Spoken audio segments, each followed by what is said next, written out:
Bonjour et bienvenue sur Junko, le podcast qui vous accompagne dans votre réflexion professionnelle et vous aide à construire une carrière qui vous ressemble. Je suis Florence Verdière, coach spécialisée en évolution et transition professionnelle. Dans chaque épisode, je partage avec vous des outils, des réflexions et des histoires inspirantes pour vous aider à clarifier vos aspirations et pour passer à l'action. Que vous soyez en quête d'idées, de motivation ou d'un nouveau départ, ce podcast est là pour vous accompagner, pour vous guider. Et si vous l'appréciez, pensez à lui donner un avis 5 étoiles et à laisser un joli commentaire sur votre plateforme d'écoute préférée. C'est la meilleure façon de soutenir Junko et de permettre à d'autres de les découvrir. Je vous laisse maintenant avec l'épisode du jour et je vous souhaite une très belle écoute.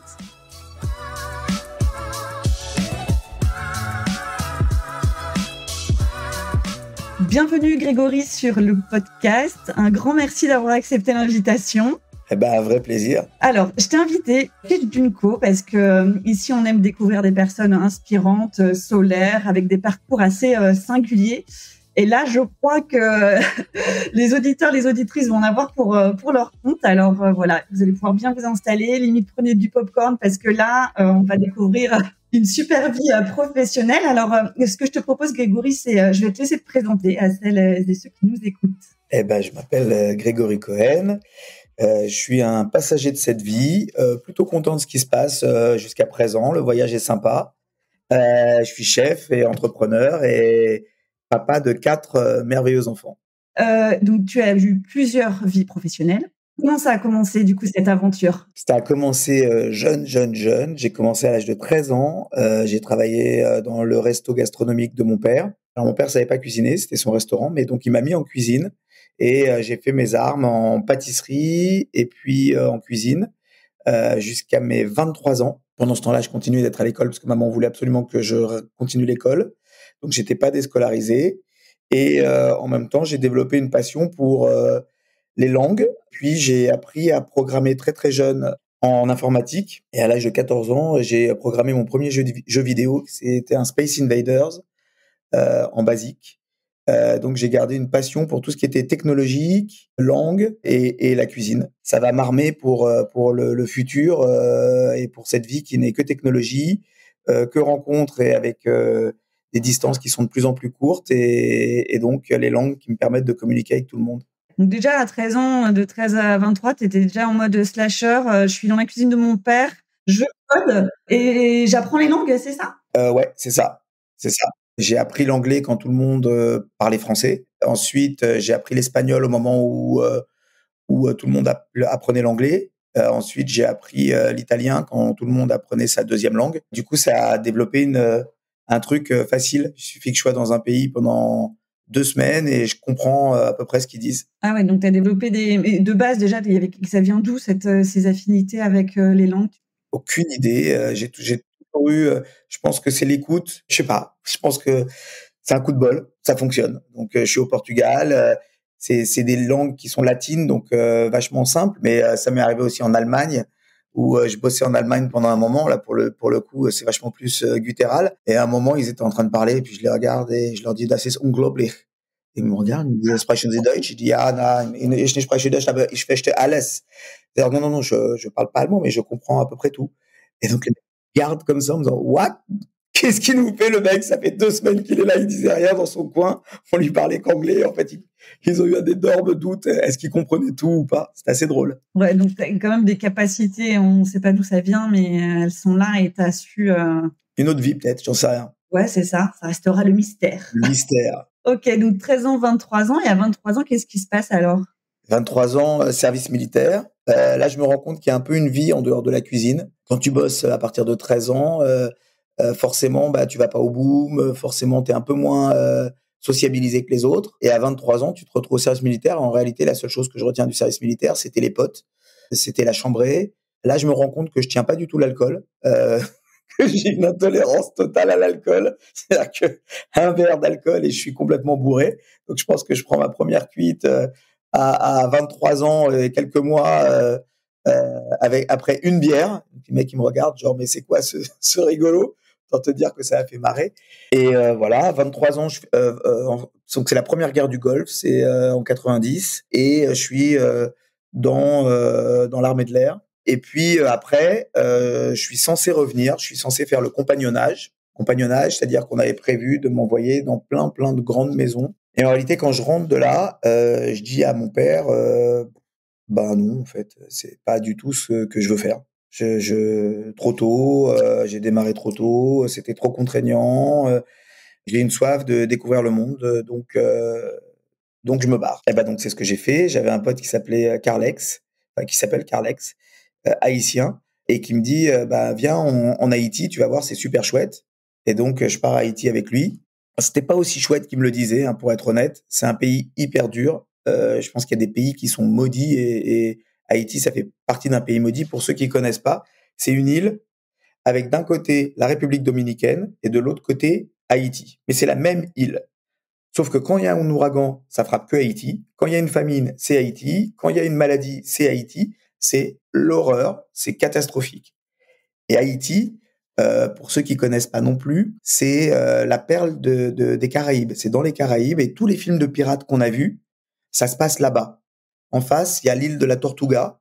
Et donc, c'est vraiment tout ce qu'il y avait, les pirates, les corsaires, ça se passait dans cette zone-là. Donc, moi, je trouvais ça génial, hyper romantique. Et puis, je arrive là-bas et je vois un pays d'une extrême misère. On fait travailler les enfants. Ça, j'ai énormément de mal avec ça. J'ai super mal vécu une partie de mon passage là-bas, vraiment à cause de ça. Et il se trouve que pendant que je suis là-bas, il y a un coup d'État. Et donc, il faut partir très, très vite d'Haïti. La seule option que j'ai, c'est les États-Unis. Et puis, du coup, je pars aux États-Unis et je pars à New York. Et c'est le début de mon histoire d'amour avec ce pays complètement dingue qu'est les États-Unis. Je tombe en amour complet de tout. Des Américains, de leur cuisine, de leur façon de vivre, de leur technologie, de la facilité, de tout ce qu'il y a là-bas, de cette espèce de rêve américain qu'on t'a envoyé, avec lequel on t'a picousé quand tu étais petit. Et d'un seul coup, je le découvre et je me dis waouh, exceptionnel.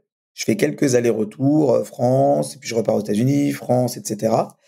Et à un moment, je me retrouve aux États-Unis, c'est le début d'Internet. Et moi, en fait, j'ai cette chance-là donc d'être très familier avec tout ce qui est informatique.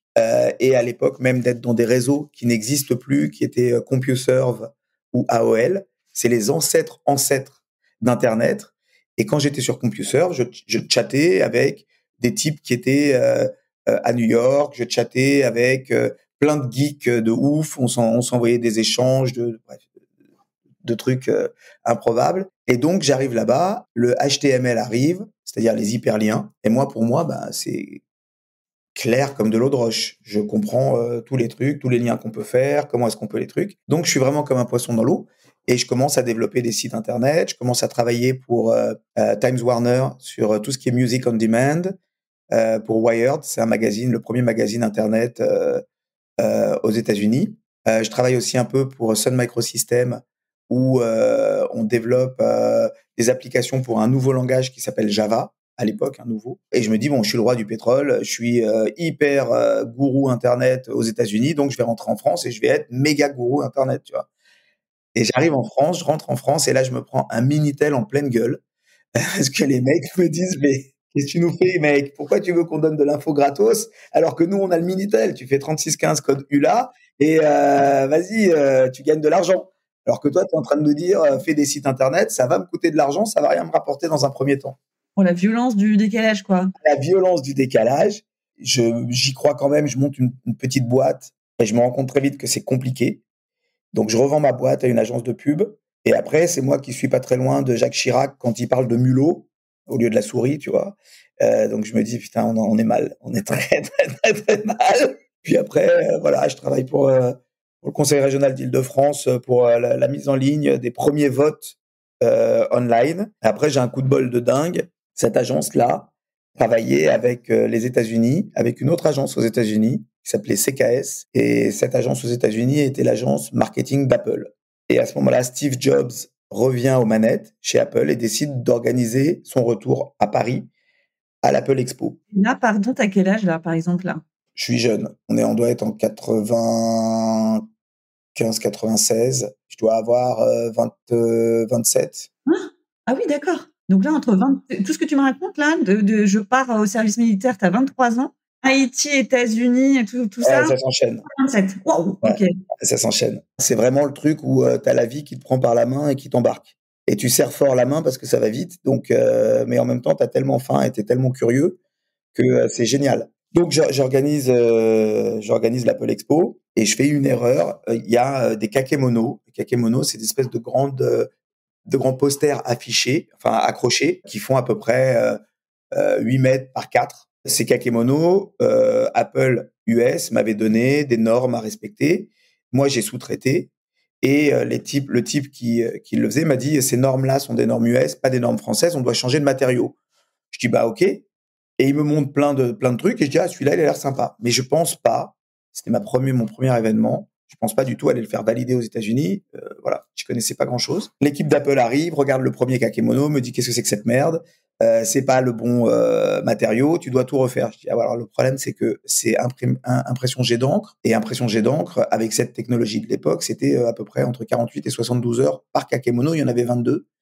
Je dis, non, bah, on ouvre demain matin, on peut pas. On me dit, ok, bah, tu présenteras à Steve tout seul. On n'assume pas. On parle bien de Steve Jobs, hein. On parle de Steve Jobs et on parle d'un gamin qui a 27 ans et qui se dit what the fuck, c'est mon idole absolue, j'ai merdé complètement, je fais un truc, c'est complètement hors de ma zone de confort et de ma compétence et je dois présenter demain au Dieu vivant. Donc complicado. J'appelle le S de CKS qui s'appelle Tom Souter, qui était le directeur de la création de l'agence, et je lui dis, bon, Tom, je crois qu'on a un petit problème. Et je lui explique le truc, il me voit complètement, il m'entend complètement en panique, et il me dit, Greg, bah, je serai avec Steve demain matin, ça va bien se passer, t'inquiète pas. Ok. 6 heures du mat, le gars arrive avec Tom Souter, il marche, il fait 3 pas, évidemment, il tombe sur le premier kakémono énorme. C'était Gandhi, puis il regarde le truc, il dit, qui a fait ça? Il se retourne, l'équipe marketing, genre à 15 mètres derrière, et moi, comme un con au milieu, bonjour. Tu vois. Et là, tu as Tom Souter qui dit, bah, c'est Greg. Et il fait pas durer le suspense, il dit, ok, c'est mieux, c'est super, c'est mieux qu'aux États-Unis. Et il continue à marcher, rien d'autre. Hein. Genre, le gars, il dit juste ça. Il marche, c'est bien, machin. Même pas c'est bien, tu vois, il regarde les trucs, ok. Et puis, il était déjà concentré, à mon avis, pour faire son keynote. Mais là, tu kiffes un peu quand même, non? Et là, oui, mais je me dis, en fait, bon, le gars, c'est pas un Méditerranéen, c'est clair, hein, tu vois, il s'enthousiasme pas, quoi. Donc, je me dis, ok, il dit, c'est bien, super, mieux qu'aux States, ok. Et après, il dit plus rien. Et il marche. Donc, je me dis, bon. T'avais pas envie de te retourner à l'équipe marketing? J'avais envie de tout faire. J'avais envie de lui serrer la paluche. J'avais envie de lui faire un selfie, tu sais, comme on fait aujourd'hui. Mais bon, si tu remets le contexte, c'est pas possible. Donc, le marketing, là, qui t'a un peu montré du doigt, là, on leur fait un petit clin d'œil à ceux-là, quand même, non? et les autres, voilà, exactement. Et en fin d'après-midi, j'ai Tom Souter qui m'appelle et qui me dit, Greg, tu fais quoi à dîner ce soir? J'aimerais dîner avec toi. Et puis là, au dîner, il me débauche. Et il me dit, voilà, Steve aimerait que tu nous rejoignes à Cupertino et que tu bosses avec nous. Et voilà. Et donc, tu retournes aux États-Unis? Ouais. Je retourne aux États-Unis. Cupertino, c'est la Silicon Valley. La Silicon Valley, c'est là où c'est le temple de toute la technologie, de tout, tout. Et à cette époque-là, c'était le début d'Internet. Donc, le début des géants qu'on connaît aujourd'hui. Mais le début, ça veut dire que c'était pas des géants. Chez CKS, on était tellement à la pointe des connaissances digitales, pour l'époque, hein, que les gens faisaient la queue pour venir bosser avec nous. C'est-à-dire que si nous, on validait un concept en disant, OK, on te prend chez nous, pour le concept, c'était quasiment gage qu'il allait pouvoir faire sa levée de fonds, etc., pour te redonner le concept. Et donc, ça a donné lieu à des situations ouf avec Jeff Bezos d'Amazon qui est venu pitcher le truc. Et il dit, je veux remplacer Barnes Noble. Barnes Noble, c'était l'équivalent c'est l'équivalent de la Fnac. C'est le plus gros libraire aux US à l'époque. Et donc, les Américains qui sont là disent, OK, c'est n'importe quoi, le gars, il délire total. Jamais ça marchera. Et donc, on vote et on est, je crois, 5 dans le board. Et je crois qu'on n'est que 2 à dire oui et 3 à dire qui disent non, non, non, on prend pas ce truc, ça ne marchera jamais. Et donc, voilà. Donc, c'était drôle. On a travaillé pour Yahoo, pour AltaVista, pour toutes les marques qui existent, Google, et c'était génial. Et pendant ce temps-là, la cuisine, ça reste dans ta vie, c'est derrière, Ouais, c'est même occulté. occulté carrément.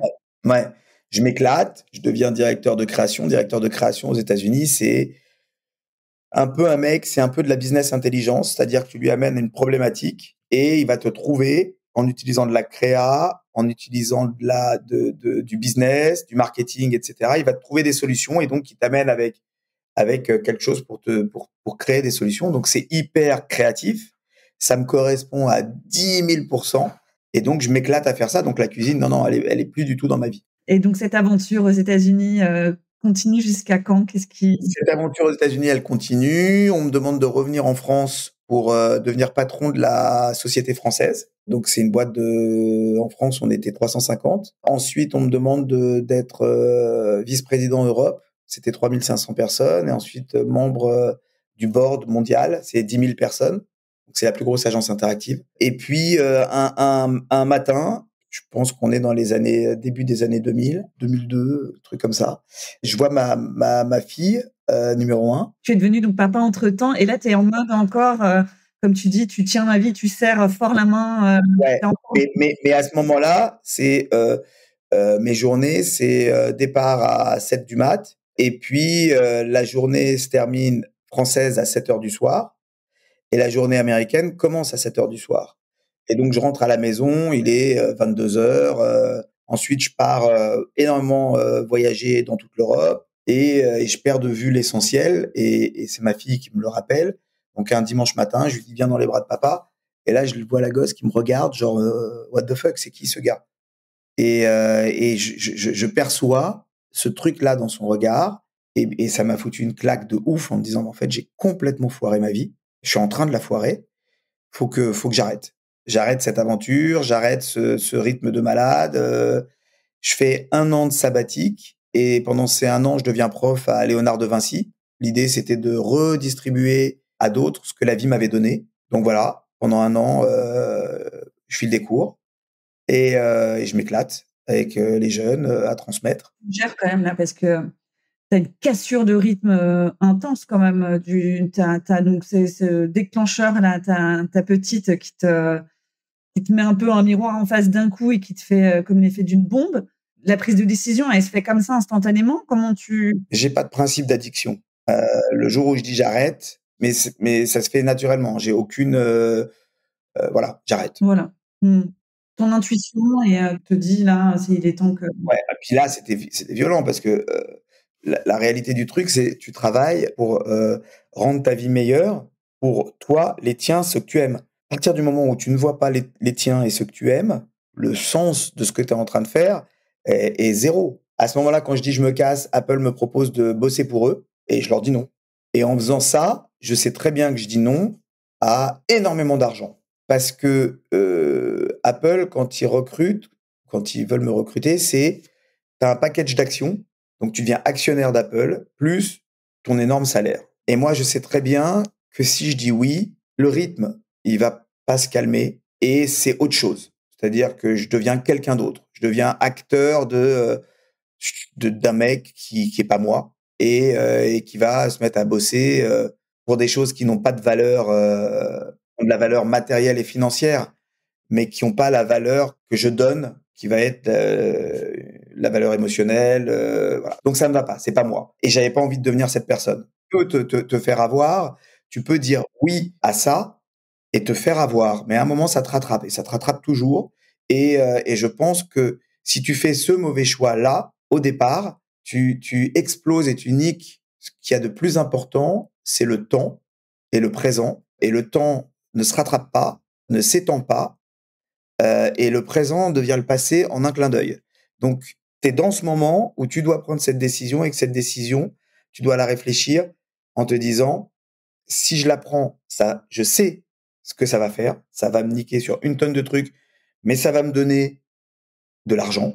OK? Et je veux pas que ça choque personne parce que l'argent, c'est important. Je dis pas que c'est pas important.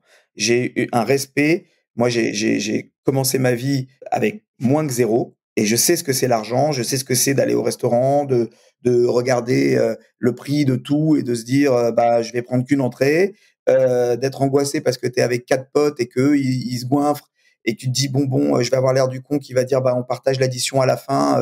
Les mecs, ils vont être un peu plus larges, ils vont dire, bah, on arrondit. Et toi, tu vas dire, bah, ouais, j'aimerais bien arrondir, mais je les ai pas. Donc, je sais exactement ce que c'est. Simplement, je dis que vraiment l'argent peut pervertir parce que à un moment, elle va te proposer des choses, mais des choses futiles. Ces choses futiles, elles vont être au détriment de l'essentiel. Et moi, ça aurait été au détriment de mes enfants. Et quand j'ai vu dans le regard de ma fille que j'avais pas créé ce lien, j'étais pas assez là, bah, c'est là où j'ai dit stop. Et avant que tu nous racontes la suite de cette prise de conscience, j'ai envie de te poser une question. Tu vois, il y a plein de gens à qui ça arrive en ce moment. C'est voilà, en plus avec les faits Covid, etc., les confinements qui nous ont mis à l'arrêt, qui nous ont remis face des fois à des choses essentielles, comme par exemple la famille. Toi, plus de 20 ans après, t'en gardes quoi de ça? Comment ça se répercute aujourd'hui dans ta vie professionnelle? Tout se met en place naturellement. C'est-à-dire que quand tu fais ce choix, tu as l'impression que moi, j'aime bien penser que je suis l'idiot du village. Je pense qu'il faut pas trop réfléchir sa vie ou son futur. Parce que personne n'est Madame Irma, personne n'est capable de dire ce qui va se passer.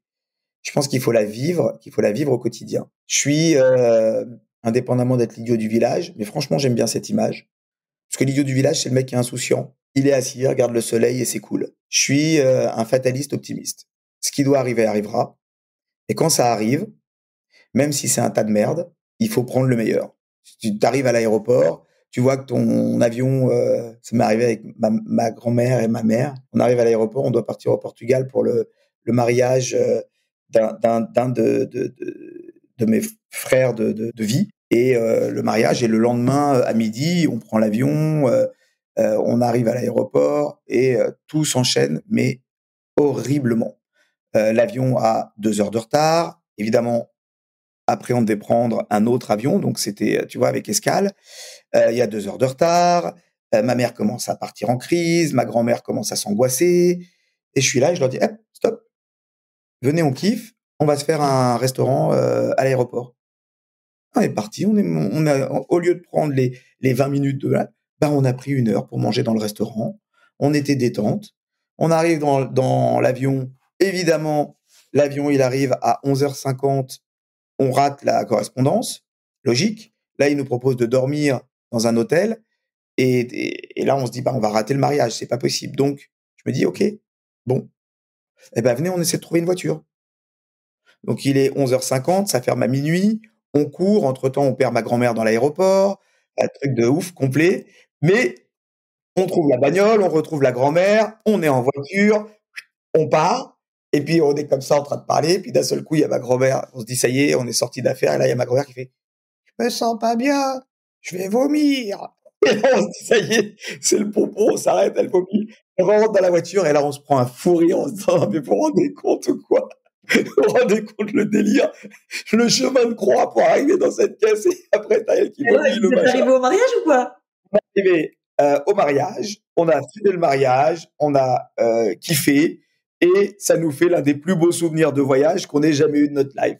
Et voilà, et tu te dis, bah, de toute façon, voilà, c'est la fatalité. Je peux pas avoir un contrôle sur cet avion, je peux pas avoir un contrôle sur l'autre truc, mais ce que je peux, c'est avoir un contrôle sur l'impact que ça va avoir sur moi et sur ce que je vais en donner. Et voilà. Donc, essayons d'être le plus optimiste possible. C'est comme ça que je vis ma vie.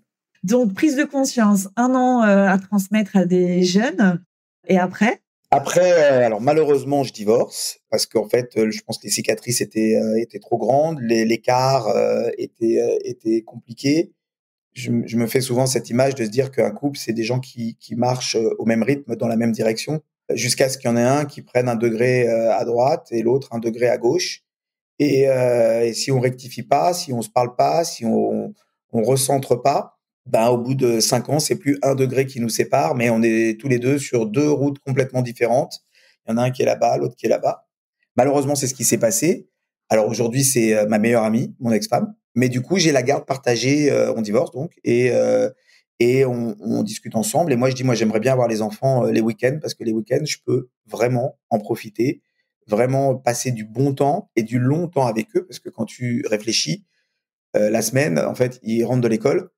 Tu leur donnes leur bain, tu leur donnes à manger, tu leur fais faire les devoirs, et hop, tu les mets au lit. Le lendemain matin, tu les accompagnes à l'école. Ensuite, tu les vois plus. Ensuite, ça, et puis. Donc moi, je me suis dit, je préfère les avoir le week-end. C'est un temps calme, un temps long. Et donc, je les ai le week-end et je me remets à cuisiner pour eux. La passion revient.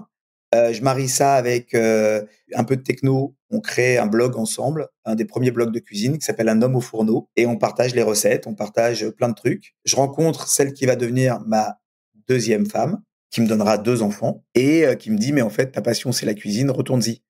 C'est débile». Et je lui dis: «Tu crois?» Elle me dit: «Ouais, ouais, vraiment, fonce». Et puis, bah, je monte, un resto, un food truck, des pâtisseries, je m'éclate, j'adore. La vie, est chouette avec moi encore. Elle me fait faire de la télévision. Donc je présente une émission, tous les jours sur France 2, qui s'appelle Chérie, c'est moi le chef. J'avais jamais fait de télévision de ma vie. Je me dis: «Les gars sont des oufs». Ils me filent les clés du truc, ils me disent: «Vas-y, ça va, c'est juste une petite émission, on la démarre, on prend la case, elle a 300 000 téléspectateurs et on arrête l'émission, elle a 700 000 téléspectateurs». Donc c'était génial comme émission, exactement ce que j'aimais. La radio, ensuite beaucoup de consulting, à aider des restaurants, des hôtels à ouvrir, depuis peu, mon projet absolu, One Place. Et c'est mon restaurant à Rungis, avec en fait, c'est mon restaurant. C'est pas vraiment un restaurant, c'est 6 restaurants dans un lieu unique où on a, un restaurant qui s'appelle Yalla, cuisine méditerranéenne, un restaurant qui s'appelle Schmatz, délicatessen new-yorkais, évidemment, un restaurant qui s'appelle Bella Gigi parce que c'est mes origines, j'ai des origines calabraises et siciliennes, un restaurant qui s'appelle Mademoiselle Chang parce que ma cuisine de cœur, c'est la cuisine asiatique et un restaurant qui s'appelle Lily and the Moon, c'est le healthy végétarien et le 6e, il s'appelle Temporalité, c'est mon resto gastronomique. OK, waouh! Tu as beaucoup parlé de chance, chance, le slogan de mon entreprise de coaching, c'est: «Le mouvement crée la chance». Comment toi, tu vois, justement, tu dis: «Bon, la vie, oui, OK, la vie», mais on se met quand même dans des sites enfin, on favorise, on se met à un moment donné, il peut pas y avoir que de la chance en tant que telle. Qu'est-ce que tu penses donc comment tu peux te mettre dans des situations comme ça où le gars il dit: «OK, allez, la télé, OK, action, moteur, allez, c'est à toi». Parce que du coup, tu vois, tu as quand même des capacités pour faire monter une enfin, tu as plus que doublé, du coup, l'audience. Il y a quelque chose d'attractif, en fait, Quelque chose d'attractif, moi, je saurais pas dire. Ce que je peux dire, c'est, tu connais l'histoire, je sais pas si je vais bien la raconter, sur les voitures rouges? ah non, je connais pas. Si je te demande combien tu as croisé de voitures rouges aujourd'hui, tu peux me le dire? Tu es incapable. Tu les regardais pas. Non. Si je te dis: «Je te donne 10 € par voiture rouge» et tu me dis demain combien tu en as Oui, croisé? oui, je vais les regarder, ouais, je vais les compter. Tu les regardes. La chance, je pense que c'est la même chose. Si tu as pas les yeux ouverts, si tu es pas attentif aux signes, si tu es pas attentif à ce qui se passe, tu peux dire 100 fois que tu attends quelque chose. Tu sais, c'est une histoire juive qui me fait marrer, qui est un type, il y a un incendie et il prie. Il dit: mon Dieu, sauvez-moi, sauvez-moi de l'incendie». À ce moment-là, tu as un pompier qui arrive qui dit: «Monsieur, venez avec moi, je vais vous sortir d'ici». Il dit: «Non, non, laissez-moi, Dieu y pourvoira». À ce moment-là, il continue: mon Dieu», l'incendie devient encore plus fort. Et là, commence à y avoir, un orage dehors. Tu as le pompier qui revient, qui fait: «Monsieur, il faut absolument sortir d'ici, ça va s'effondrer». «Non, laissez-moi, laissez-moi, Dieu y pourvoira». Bon bref, au bout d'un moment, l'immeuble s'effondre sur lui. Le mec meurt, il arrive au paradis, il voit Dieu, il dit: «Franchement, je comprends pas, je comprends pas. J'ai prié pour que vous me sauviez». Et le mec, il dit: «Mais tu es con ou quoi? Je t'ai envoyé 2 fois le pompier». Donc à un moment, prends ce qu'on t'amène, comprends-le et accepte-le, essaie de le et puis après travaille-le. Parce que de toute façon, c'est brut. Donc après, c'est que toi qui vas en faire quelque chose de bien ou pas. Et le nombre de fois où je me suis planté, mais colossal. Et le nombre de fois où j'étais frustré en me disant: «Mais je sais que j'ai raison!» Bah, que dalle. Jusqu'au moment où tu lâches prise. Tu laisses le truc filer, mais quand tu le fais, tu mets toute l'énergie positive que tu peux mettre dedans. Un jour, mon beau-père, Joe Azoubel, nous a quittés là, il y a pas longtemps. C'était un type exceptionnel, comme un papa. Il me dit, j'avais 26 ans. C'était avant, juste avant que je parte bosser aux États-Unis. Et il me dit, il adorait marcher. Moi, je déteste marcher, mais bon, je marchais avec lui parce que je l'adorais. Et un jour, il me dit, «Greg, il faut que tu laisses péter le bouchon». Ça fait partie des phrases à la con que tu comprends pas et que tu peux pas comprendre, tu vois? Et là, il y a pas longtemps, il était en train de partir, et je suis allé le voir en Israël. Je me pose avec lui et on a eu des discussions tellement belles, à pleurer tous les 2, à rigoler en même temps et cetera. Il nous a quittés une semaine après. Et je lui dis: «Excuse-moi Joé, c'est quoi ton truc du bouchon?» Il me dit: «C'est quoi le truc du bouchon?» Je dis: «Bah là, tu me dis, laisse péter le bouchon». Il me dit: «Parce que tu étais tellement en attente que tu te serrais de tout et moi je savais que quand tu allais te décontracter, ça allait péter et ça coulerait à flot». Et j'ai cherché pendant des années, je me disais: «Mais qu'est-ce qu'il dit? Qu'est-ce qu'il dit? Putain, mais quoi? Mais quoi? Mais qu'est-ce qu'il dit?» Et en fait, voilà, donc détente. Ouais, donc merci beaucoup pour ce partage. Franchement, trop belle histoire. Là, j'ai vu que tu étais hyper investi aussi dans les questions du bien manger, dans des associations, et cetera. Pourquoi tu as voulu t'engager dans cet enjeu-là de l'alimentation, cet enjeu, sociétal? Alors bon, ça, généralement, mais tout ce que je fais pour les assos, j'en parle, je le médiatise pas des masses parce que ce que je fais, c'est, j'essaie simplement, naturellement, de rendre à la vie ce qu'elle m'a donné. Moi, la vie, j'ai trouvé qu'elle a été généreuse avec moi, vraiment.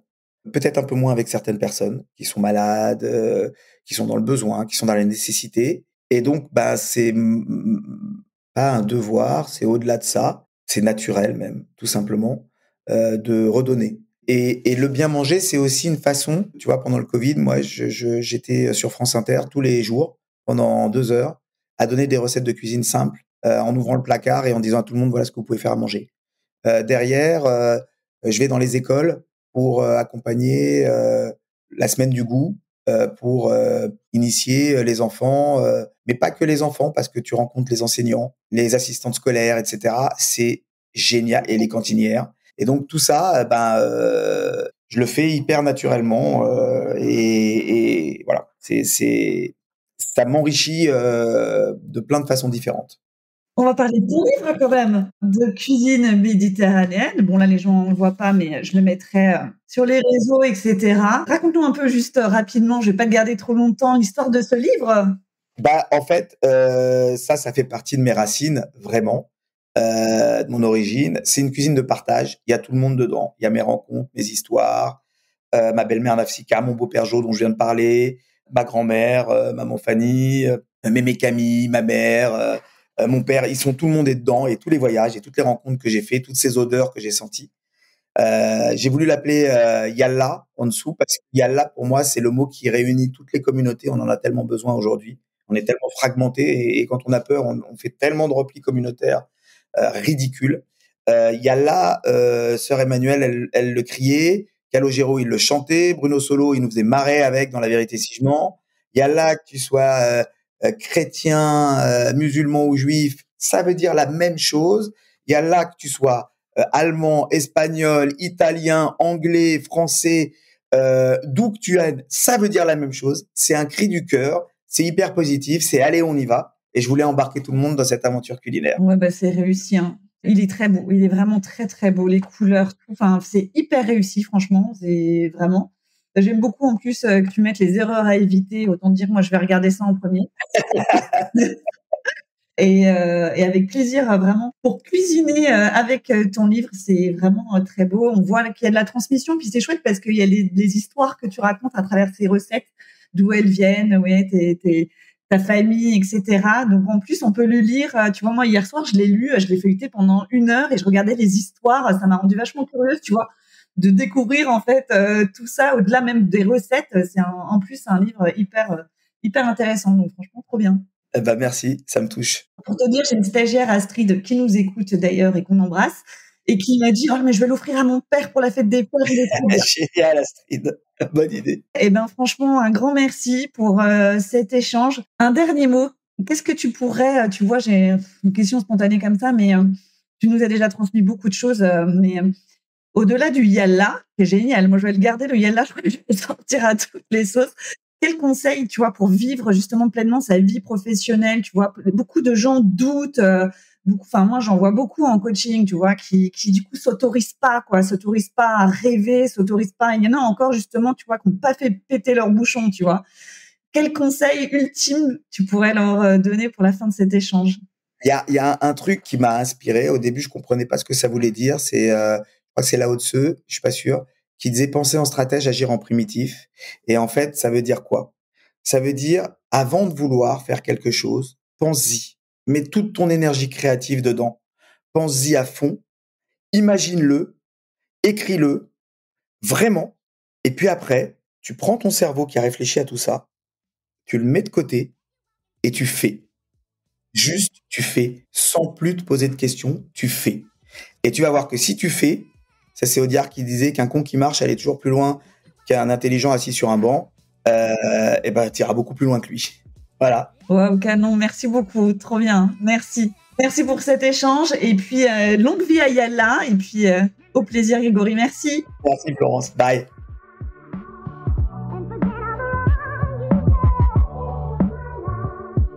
Merci d'avoir pris le temps d'écouter cet épisode de Junko. J'espère qu'il vous aura apporté des pistes pour avancer dans vos réflexions et dans vos projets professionnels. Pour en savoir plus sur mes accompagnements ou me poser vos questions, rendez-vous sur mon site internet où vous trouverez tous mes contacts ou sur mon compte Instagram. Les liens se trouvent dans le descriptif de l'épisode. Et n'oubliez pas, chaque petit pas compte. Osez explorer, questionner et agir, c'est déjà avancer sur le chemin d'une carrière alignée avec vous-même. Prenez soin de vous et de vos projets professionnels et rendez-vous très bientôt pour un nouvel épisode de Junko.